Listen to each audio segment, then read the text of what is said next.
पास है वो एक है अपना partnership act 1932 and LLP act है, ठीक है। अपन बात करेंगे अभी पार्टनरशिप एक्ट के बारे में, ठीक।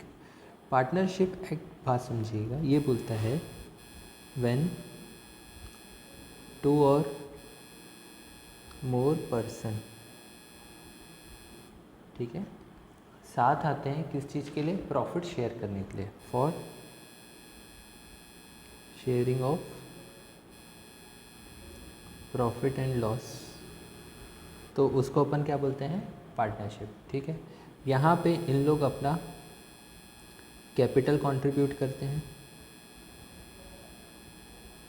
ठीक है, प्रॉफिट या लॉस शेयर करते हैं, बिजनेस के लिए इफेक्टिवली पार्टिसिपेट कर सकते हैं और नहीं भी कर सकते हैं, और नॉट, दोनों कर सकते हैं, ठीक है। ये डिपेंड करता है कि आप किस टाइप के पार्टनर हो। क्या आप पार्टनर ऐसे हो जो बिजनेस में आया है, बस पैसा दिया और बोला बाकी तुम लोग कर लो, जो भी प्रॉफिट होगा वो मुझे दे देना, तो वो क्या हो जाते हैं, नॉन वर्किंग पार्टनर्स। एक ऐसा पार्टनर जो बोलता है भाई मैं पैसा भी दूंगा और मैं साथ में तुम्हारे साथ काम भी करूंगा, एक्टिवली काम करूंगा, तो वो क्या होते हैं, वर्किंग पार्टनर। बात समझ गए, तो ऐसा होता है। अब क्वेश्चन उठता है कि अपन जब पार्टनरशिप बनाते हैं तो कैसे बनाएंगे, ठीक, हाउ टू मेक पार्टनरशिप, आप पार्टनरशिप कैसे बनाओगे, ये क्वेश्चन उठता है। इन अ सेंस जैसे आप अपने फ्रेंड के साथ बोलते हो कि हम एक पर्टिकुलर काम कर लेते हैं, है ना, जो भी प्रॉफिट होगा अपन शेयर कर लेंगे, तू इतना पैसा दे देना, मैं इतना पैसा दे दूंगा और कंप्लीट हो जाएगा। बोले ठीक है। क्या आपने लिखित लिया, क्या राइटिंग में लिया क्या, लेकिन आपने बोल दिया, यानी कि आप पार्टनरशिप राइटिंग और ओरली भी बना सकते हो, बात ख़त्म। आप लोग ने इंडियन कॉन्ट्रैक्ट एक्ट में भी पढ़ा है कि a contract may be in written और इन ओरली, ये हो सकता है ना, तो ये भी एक रिटन और ओरली कर सकते हैं, बात समझ गए, ठीक। अब क्या राइटिंग वाला एग्रीमेंट अच्छा होता है, हाँ अच्छा होता है। क्यों अच्छा होता है, बिकॉज आपके पास सारी चीज़ें लिखी हुई रहती है, आपके सारे टर्म्स एंड कंडीशंस लिखे हुए रहते हैं। जब आप टर्म्स एंड कंडीशन लिख लेते हो तो at the time of any dispute between the partners वो क्या हो जाएगा, ईजली रिजॉल्व हो जाता है, ठीक है, ये फ़ायदा हो जाता है ना। अब दूसरा बात करते हैं, एक ये रहेगा कि अपन एक एग्रीमेंट बना लिए तो अपनी पार्टनरशिप बन जाएगी, आप ऐसा बोलते, बोले ठीक है। इसको अपन रजिस्टर भी कर सकते हैं, क्या कर सकते हैं, रजिस्ट्रेशन। रजिस्ट्रेशन कहाँ पे होता है, जिस भी स्टेट है, जो भी स्टेट होगा उस स्टेट में गवर्नमेंट का एक ऑर्गेनाइजेशन होता है, ठीक है, एक गवर्नमेंट का डिपार्टमेंट होता है, उसको अपन बोलते हैं रजिस्ट्रार ऑफिस। वहाँ आपको जाना है, अपना एग्रीमेंट प्लस उनकी कुछ फीस वगैरह होगी और उनका एक फॉर्म होता है रजिस्ट्रेशन करने का, ये आप वहाँ पे सबमिट करो तो वो आपको रजिस्ट्रेशन सर्टिफिकेट दे देते हैं, बात समझे। अब ज़रूरी क्यों है रजिस्ट्रेशन मतलब ये रजिस्टर करवाना ज़रूरी क्यों बढ़ जाता है, एग्जाम्पल दे रहा हूँ, आपने एक एग्रीमेंट बनवाया, राइटिंग में एग्रीमेंट था, बीच में कोई डिस्प्यूट हो गया, पार्टनर आपको बोलता है कि नहीं तुमने तो मेरा फोर्जरी किया हुआ है, साइन कर सकता है। अब वो फोर्जरी जो इशू है उसको मुझे हटाने के लिए मैंने रजिस्ट्रेशन करा दिया, अब डिस्प्यूट होगा तो कोर्ट आ जाएगा बीच में, कोर्ट बोलेगा किसको, रजिस्ट्रार ऑफिस को कि भाई तुम इनके डॉक्यूमेंट मेरे पास लेके आओ, तो उनके डॉक्यूमेंट्स लेके आएंगे, जो भी डॉक्यूमेंट्स हैं वो क्या करेंगे डॉक्यूमेंट्स को देख के, पता करेंगे कौन पहले रजिस्टर। ठीक है। तो वो जो टर्म एंड कंडीशन है वो इनकी फाइनल हो जाएगी। क्यों? क्योंकि जब आप रजिस्ट्रेशन करने जाते हो तो पार्टनर्स भी जाते हैं वहाँ पे साइन करते हैं, है ना। तो यहाँ पे जो सारी चीज़ें लिखी हैं उसकी वजह से अपन को जो भी डिस्प्यूट होता है फ्यूचर में वो इजीली रिजॉल्व हो जाता है। बात समझे कि नहीं? तो अगर कोई पार्टनर झूठ भी बोल रहा है ना तो वहाँ पे पकड़ा जाएगा। क्यों? क्योंकि at the time of registration उसने तो अपने डॉक्यूमेंट्स दिए थे, ठीक है। बात समझ गए यहाँ तक? आगे बढ़े।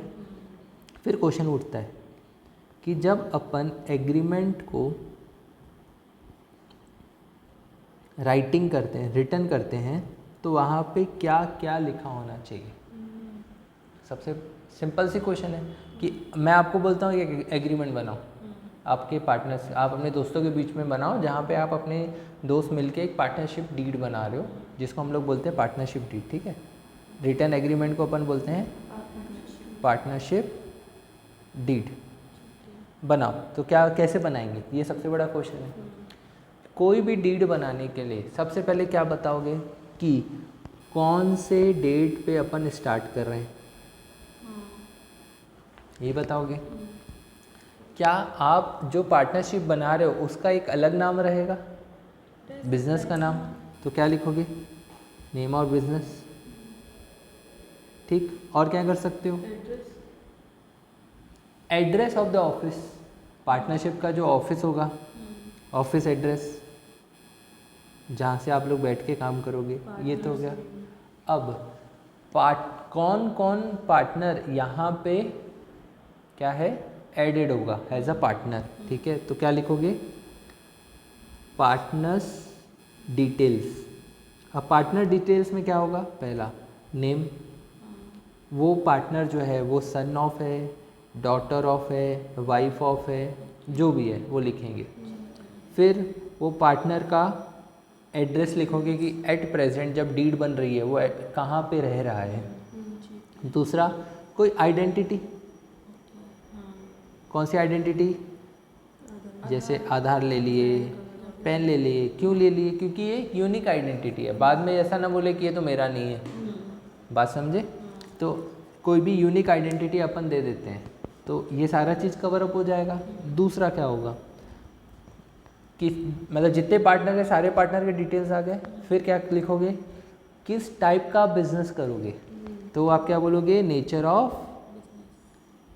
Of business. और क्या करोगे?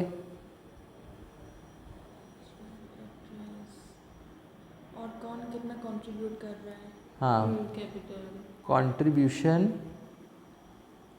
Of capital. और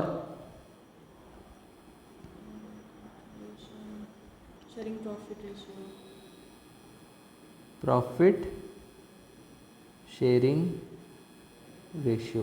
प्रॉफिट को अपन ये लॉस भी बोलते हैं, ठीक है। लॉस भी होगा तो शेयर करना पड़ेगा ना इन लोग को। और पार्टनर वर्किंग होगा या नॉन वर्किंग पार्टनर, ये भी तो बताना पड़ेगा, ठीक है। इसके अलावा क्या पार्टनर जो कंट्रीब्यूट कर रहे हैं कैपिटल, उस पे वो इंटरेस्ट भी लेंगे क्या? Interest on capital. दो पार्टनर्स हैं, एक पार्टनर बहुत ही एक्टिवली पार्टिसिपेट करता है और एक पार्टनर उतना एक्टिवली पार्टिसिपेट नहीं कर रहा है, और एक पार्टनर तो सिर्फ पैसा देके चले गए, तो उन लोग क्या बोलेंगे? मुझे कुछ एक्स्ट्रा पेमेंट भी तो दो, जिसको आप सैलरी या कमीशन बोलते हो, जिसको हम क्या बोलते हैं? रेम्यूनरेशन टू पार्टनर्स, यही बोलते हैं। ये सारी चीज़ें आपको लिखना पड़ेगा जब पूरा एग्रीमेंट आपका बन जाता है। बाकी जो आपके terms and condition, terms and, हाँ, जैसे आपका ड्यूरेशन कितने टाइम के लिए रहेगा। मैक्सिमम पार्टनरशिप जो होते हैं ना, मोस्टली पार्टनरशिप, मैक्सिमम नहीं बोलूँगा, मोस्टली ऐसा रहता है कि वो एट विल बनाया जाता है। एट विल मतलब जब पार्टनर्स चाहें बिजनेस बंद करेंगे तब तक हम चलाएंगे, जब उनकी इच्छा होगी। विल मतलब इच्छा। बात समझ गए? बाकी टर्म्स एंड कंडीशन लिख सकते हो। और क्या टर्म्स एंड कंडीशन हो सकती है कि किसी दूसरे पार्टनर के ऊपर हम कोई रेस्ट्रिक्शन भी डाल दें। कैसे? कि हमने तो एक पार्टनरशिप कर ली, लेकिन तुम दूसरी जगह जाके सेम बिजनेस कर रहे हो, हाँ। तो ये तो धोखाधड़ी वाली बात हो जाएगी। बात समझे? जैसे कि एग्जांपल के तौर पे मैं बोल रहा हूँ कि मैं यहाँ पे ये पर्टिकुलर बिजनेस कर रहा हूँ, जैसे सीमेंट का बिजनेस कर रहा हूँ, ठीक है, अपने पार्टनर्स के साथ कर रहा हूँ। फिर दूसरी लाइन मतलब दूसरे मोहल्ले में जाके, दूसरे जगह में जाके मैं ये सेम बिज़नेस अपने प्रोप्राइटरशिप के नाम से कर रहा हूँ, तो पार्टनर बोलेगा नहीं देखो, अगर तुम एक बिज़नेस के नाम से कर रहे हो तो दूसरा मत करो, टर्म एंड कंडीशन में हमने लिख लिया, बात ख़त्म हो गई। बात समझ गए? तो ये सारी चीज़ें अपन एक ये भी हो सकता है क्या कि अब फिर जब पार्टनरशिप की ये सारी डीड की अपन ने इन्फॉर्मेशन दे दी, तो और क्या क्या कर सकते हैं इसमें? अपन ये भी देख सकते हैं कि क्या बोलते हैं कि किसी पार्टनर का कोई लिमिटेड लायबिलिटी तो नहीं रहेगा। Limited liability of any partner, sub partner का लिमिटेड लायबिलिटी नहीं हो सकता, ठीक है, एक का तो अनलिमिटेड लायबिलिटी रहेगा ही रहेगा। अगर कुछ लिखा नहीं हुआ है तो तब तक हम अनलिमिटेड लायबिलिटी ही मान के चलते हैं, ठीक है। कंडक्ट ऑफ वन पार्टनर रहेगा तो वो फर्म उसके लिए जिम्मेदार रहेगी। बात समझ गए? तो ये सारे कंडीशंस होते हैं। अब फिर क्वेश्चन उठता है कि ठीक है सर, अपन तो चलो ये कंडीशन वगैरह बना ली है, ठीक है, अपन करते हैं। अब कैपिटल की बात करते हैं यहाँ पे, कैपिटल अकाउंट। जो कैपिटल अकाउंट है ना, वो आपके दो टाइप के होते हैं, एक होता है आपका फिक्स कैपिटल, दूसरा होता है फ्लक्चुएटिंग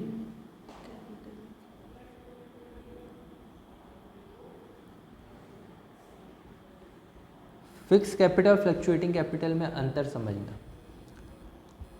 यहाँ पे दो चीज़ें आएंगी। पहला, तुम जितना भी कैपिटल कंट्रीब्यूट कर रहे हो या विड्रॉ कर रहे हो, बस उतना ही इंफॉर्मेशन आएगा। यानी कि यहाँ पे आएगा आपका ओपनिंग कैपिटल, एडिशनल अगर आप कर रहे हो कैपिटल तो, फिर आप विड्रॉ कर रहे हो कैपिटल तो, या आपका क्लोजिंग कैपिटल। ये चार चीज़ें इसमें आ जाएंगी, किसमें? कैपिटल अकाउंट में, जब अपन फिक्स कैपिटल बात कर रहे हैं। दूसरा, ये तो चलो कैपिटल बना दिए, दूसरा एक इनका बनेगा करेंट अकाउंट। इसी में दो करेंट, जब आप फिक्स कैपिटल बनाओगे तो दो अकाउंट बनते हैं, पहला एक कैपिटल अकाउंट, एक बनता है current account.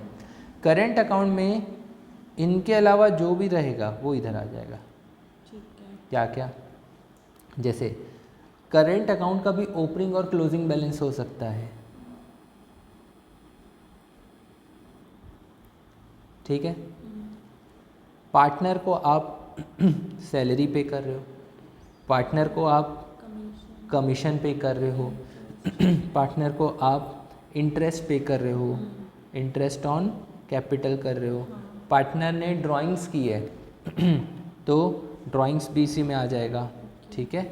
Other than withdrawal of capital, ठीक है। ठीक है। दूसरा हो सकता है कि ड्राइंग्स करने पे आप पार्टनर से इंटरेस्ट भी चार्ज कर रहे हो, मतलब पार्टनरशिप, हाँ, इंटरेस्ट ऑन ड्राइंग। ड्राइंग्स। तो ये सारी चीज़ें इसमें आ जाएगी। बात समझ गए? अब ये कब अपन बात करते हैं? जब फिक्स कैपिटल होता है। लेकिन जब अपन फ्लक्चुएटिंग कैपिटल बनाते हैं तो ये कोई भेदभाव नहीं करता, ये पूरा यहाँ पे ही आ जाएगा, जिसको आप बोलोगे कैपिटल अकाउंट। बात खत्म। ठीक है। बात समझे? ये सारी चीज़ें रहेंगी। यानी कि जब आप फिक्स कैपिटल बनाओगे तो कैपिटल अकाउंट और करेंट अकाउंट बनेगा, और जब आप फ्लक्चुएटिंग बनाओगे तो आपके लिए कोई अलग अकाउंट नहीं बनाया जाएगा, एक ही अकाउंट में सब कुछ रखेंगे आप लोग। यहाँ तक क्लियर है? कोई डाउट है यहाँ तक? नहीं। चलो आगे बढ़े। क्वेश्चन ये उठ रहा है, whether written agreement is compulsory. तो इसका आंसर क्या है? नो, कंपलसरी नहीं है, ठीक है। लेकिन आपको रिटन एग्रीमेंट रखनी चाहिए ताकि कभी भी फ्यूचर में डिस्प्यूट हो तो वहाँ से क्लियर हो जाए, पहला। दूसरा, if written agreement is made, it is compulsory to register। क्या रजिस्ट्रेशन कंपलसरी है? नो। नो, लेकिन कंपलसरी नहीं है, लेकिन आप करा सकते हो। हाँ। ठीक है। अब क्वेश्चन उठता है कि sir if no return agreement is made, तो उस केस में क्या क्या इश्यूज हो सकते हैं? पहला इशू ये रहेगा कि नो सैलरी, आप किसी भी पार्टनर को सैलरी पे नहीं करेंगे। कब? जब एग्रीमेंट रिटर्न नहीं है। मैं रजिस्ट्रेशन की बात नहीं कर रहा हूँ। ओरली आपने बना दिया वो नहीं चलेगा, आपने रिटर्न किया, बस रिटर्न कर दिया तो आपका अगर रिटर्न आपने नहीं रखा, एग्रीमेंट नहीं बना, डीड नहीं बना है, तो आप किसी भी पार्टनर को सैलरी पे नहीं करोगे। बात समझ गए? No interest on capital, simple सी बात है, इंटरेस्ट ऑन कैपिटल भी इसको पे नहीं किया जाएगा। नो इंटरेस्ट ऑन ड्राइंग्स, आप पार्टनर से ड्राइंग्स के ऊपर भी इंटरेस्ट चार्ज नहीं कर सकते। ठीक है। हो सकता है पार्टनर ने फर्म को कुछ लोन दिया, ठीक है, तो वो जो लोन दिया उस पर इंटरेस्ट पे करेगी ना पार्टनरशिप फर्म, तो वो जो इंटरेस्ट रहेगा वो रहेगा 6% पर annum on interest to partner for partners loan. बात समझे? फिर फिफ्थ पॉइंट ये रहेगा आपका कि जो आपका प्रॉफिट एंड लॉस होगा वो इक्वली शेयर किया जाएगा। बात समझ? अब ये बात हो रही है कि क्या पार्टनरशिप एक्ट ने ये बोला है कि आपको ये स्पेसिफिक अकाउंट बनाने पड़ेंगे? उन्होंने ऐसा कोई बताया नहीं है कि आपको ये अकाउंट तो बनाना है। जैसे अपन कंपनीज एक्ट में देखते हैं कि शेड्यूल 3 पार्ट 2 में लिखा हुआ है कि आपको ये फॉर्मेट में ये चीज़ें तो देनी पड़ेंगी। जैसे फाइनेंशियल स्टेटमेंट अगर जब आप दोगे तो क्या बताओगे उसमें? Statement of profit and loss account, statement of affairs of the company, notes to account and cash flow statement, और एक चेंजेस इन द इक्विटी। ये 5 चीज़ बोला है, लेकिन पार्टनरशिप अकाउंट ऐसा नहीं बोला है। नॉर्मली जो अकाउंट बनाते हैं आपको वही अकाउंट बनाने का। तो आपको कौन कौन से अकाउंट बनाने पड़ते हैं पार्टनरशिप में?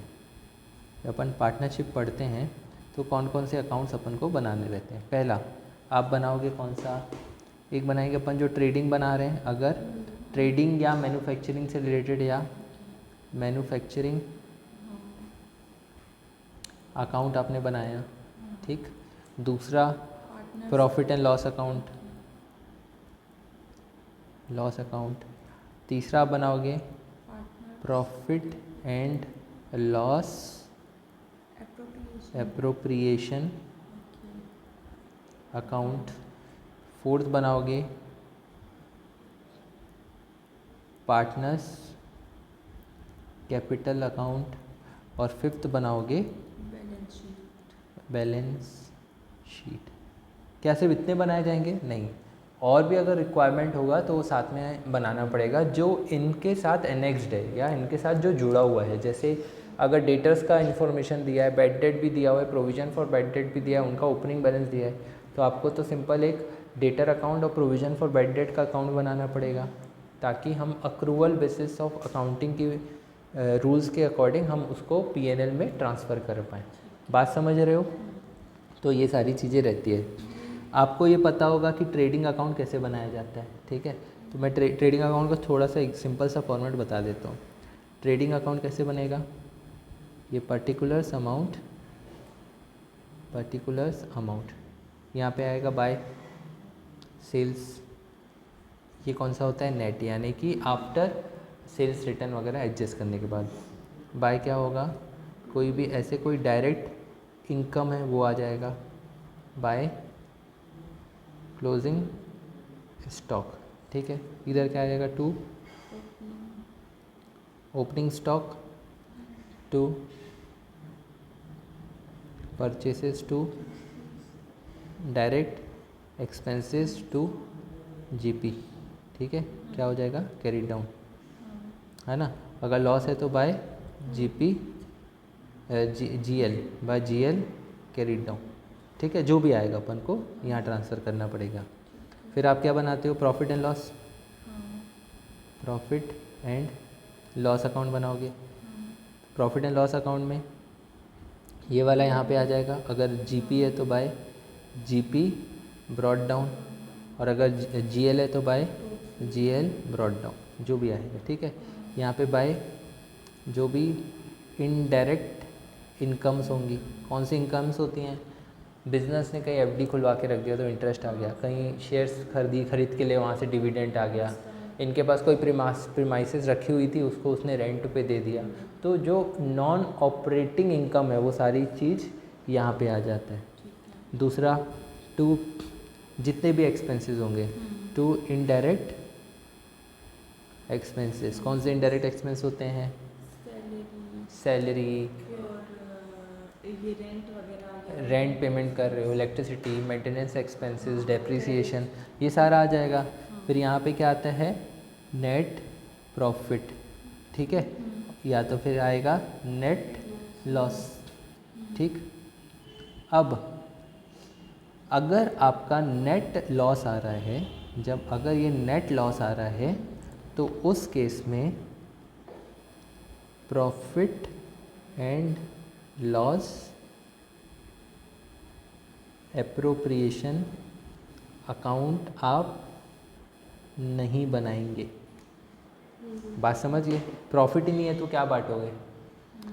प्रॉफिट एंड लॉस अकाउंट क्यों बनता है, जो प्रॉफिट है आप पार्टनर्स लोग को डिस्ट्रीब्यूट करते हो, तभी अपन profit and loss appropriation account बनाते हैं। अगर आपका प्रॉफिट ही नहीं है बिजनेस में तो आप किस चीज़ का उसको डिस्ट्रीब्यूट करोगे, ठीक है। तो आपका ये रहेगा, तभी अपन बनाते हैं, ठीक है। अब फिर बनाएंगे अपन profit and loss appropriation account, ठीक है। क्या बनेगा, पर्टिकुलर अमाउंट, पर्टिकुलर अमाउंट। यहाँ का जो प्रॉफिट है ये, ठीक है, ये वाला यहाँ पे अपन ट्रांसफर करेंगे by net profit brought down, ठीक है। अब पार्टनर से अगर पार्टनर ने अगर ड्राइंग्स किया था तो पार्टनर से फर्म इंटरेस्ट चार्ज कर सकता है, तो इंटरेस्ट चार्ज करेगा तो बाय इंटरेस्ट ऑन ड्राइंग्स इधर आ जाएगा। बात समझिए। दूसरा, पार्टनर को कैपिटल पे इंटरेस्ट पे कर सकता है तो इधर आ जाएगा। हो सकता है कि पार्टनर्स को कोई कमीशन सैलरी वगैरह पे कर रहे हैं तो अपन क्या बोलते हैं, पार्टनर्स रेम्यूनरेशन बोलते हैं उसको, सैलरी कमीशन वगैरह पे कर रहे हैं तो, ठीक है, इधर आ जाएगा। दूसरा, पार्टनर चाह रहे हैं कि कुछ पैसा हम कोई रिज़र्व में रख लें, हम पार्टनर्स को ना पे करके कोई रिज़र्व में रख लें, तो समझो कि अपन ने एक जनरल रिज़र्व बना दिया, वहाँ पे हमने ये पैसा ट्रांसफ़र कर दिया। इसके बाद जो भी पैसा बचा वो क्या हो जाएगा, प्रॉफिट। वो प्रॉफिट कहाँ ट्रांसफ़र होता है, पार्टनर्स लोगों को, ठीक है, इन प्रॉफिट शेयरिंग रेशियो। बात समझ गए। तो ये आ जाएगा, ठीक। फिर अपन क्या बनाते हैं, पार्टनर्स कैपिटल अकाउंट। अगर पार्टनर का कैपिटल पॉजिटिव रहा है ना तो क्रेडिट साइड आता है, तो क्या हो जाएगा, बाय बैलेंस ब्रॉड डाउन। अगर नेगेटिव रहा तो टू बैलेंस ब्रॉड डाउन, जो भी दिया होगा क्वेश्चन में। दूसरा, पार्टनर को पार्टनर ने कोई नया कैपिटल इंट्रोड्यूस किया था, तो एंट्री क्या पास करते थे, कैश या bank account debit to partners capital, तो इधर क्या आ जाएगा, बाय कैश या बैंक अकाउंट। ठीक है, पार्टनर को आपने कोई सैलरी दी है तो क्या आ जाएगा, टू सैलरी, या कोई भी कमीशन पे की है तो कमीशन। फिर इंटरेस्ट पे किया था, इंटरेस्ट ऑन कैपिटल। ठीक है, ये सारी चीज़ें आएंगी। ये मैं कब बात करूँगा पता है, ऐसा जो बता रहा हूँ वो कब बात करूँगा, जब मैं फ्लक्चुएटिंग कैपिटल बना रहा हूँ। मैं अभी फ्लक्चुएटिंग का बता रहा हूँ आपको। ये ठीक हो गया। पार्टनर ने कोई ड्राइंग्स की है तो इधर आ जाएगा ड्राइंग्स।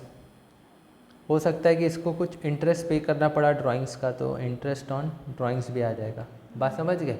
इसके बाद जो बैलेंस बचा वो इसका क्या हो जाएगा, टू बैलेंस कैरिड डाउन, या इधर आ जाएगा बाय बैलेंस कैरिड डाउन। कब, जब ये नेगेटिव होगा, मतलब उसने जितना पैसा कंट्रीब्यूट नहीं किया उससे ज़्यादा विड्रॉ कर लिया है, तो इधर आ जाएगा जो भी होगा। ठीक है, वो कैरिड डाउन हो जाएगा। और वो कहाँ कैरिड डाउन किया जाएगा, बैलेंस शीट में। बात समझे। अब